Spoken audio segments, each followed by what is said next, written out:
folks, let me welcome both of you to the show this morning to talk about what I consider to be a very, very important topic, the Harlem Renaissance. But before we get into that, Harlem once was red line district rated, designated ghetto like the yellow Star of David. And you wonder why people don't own their homes, cause the racist bank wouldn't fucking mortgage a loan. Harlem once was red line district rated, designated ghetto like the yellow Star of David. And you wonder why people don't own their homes, cause the racist bank wouldn't fucking mortgage a loan. Harlem once was red line district rated, designated ghetto like the yellow Star of David. And you wonder why people don't own their homes, cause the racist bank wouldn't fucking mortgage a loan. Until after the invasion of gentrification, eminent domain intimidation, that's not negotiation.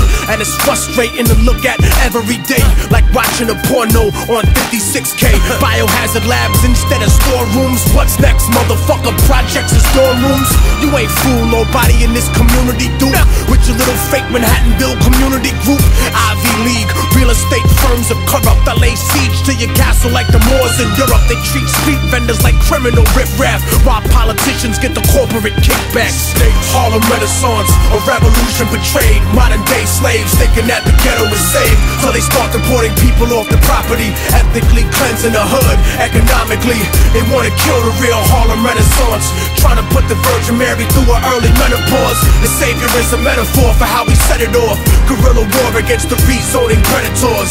When I speak about Harlem, I speak to the world. The little Afghan boy and the Bosnian girl, the African of Sudan, the people of Kurdistan, the third world American, indigenous man, Palestinians, Washington Heights Dominicans, displaced New Orleans citizens, beachfront Brazilian favelas that you living in. The hood is prime real estate, they want back in again. I didn't write this to talk shit, I say it because some of y'all forgot what the Harlem Renaissance was. We had revolution, music, and artisans, but the movement was still fucked up like Parkinson's. Cause while we were giving birth to the culture we love, prejudice kept our own people out of the club. Only colored celebrities in the party, and left us a legacy of false superiority. W.E.B. Du Bois versus Marcus Garvey, and we ended up selling out to everybody.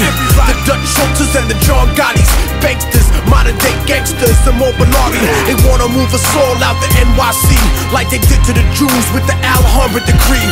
So support your own businesses and do the knowledge, cause the real Harlem Renaissance is economic.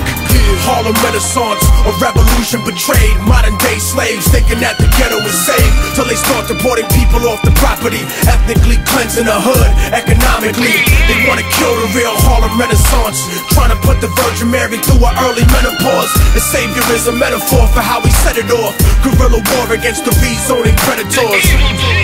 When they were saying it is the Renaissance of Harlem, they didn't mean that we had stake in that. They meant to say that they could make money out of us. They are coming in with all kinds of pretenses. In Brooklyn, they're doing the same thing. In Queens, they're doing the same thing. The Bronx, there's hardly any place which is affordable. I mean, these people are putting up condominiums which start from $1 million. How many people in this community make that kind of money? How many people have that kind of money? People of Harlem, they are the natural allies of the oppressed people of the world.